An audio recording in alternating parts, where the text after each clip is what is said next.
त्यामध्ये फिर्यादी जो आहे इंदरचंद जैन यांचे आणि याच्यातले आरोपी यांचे मामा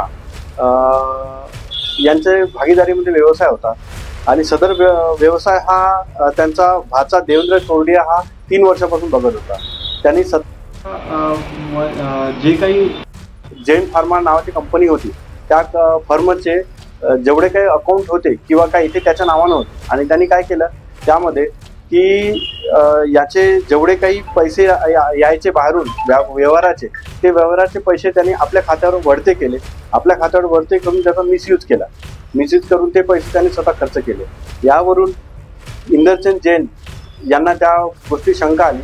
शंकेवरून त्यांनी काही अकाउंट चेक केले। अकाउंटवरून असं लक्षात आलं की त्यांचा भाचा जो आहे याच्यातला आरोपी देवेंद्र चोरडिया यांनी ते पैसे चुकीची माहिती देऊन आपल्या अकाउंटला वळते केले आणि त्याचा गैर फायदा घेतला।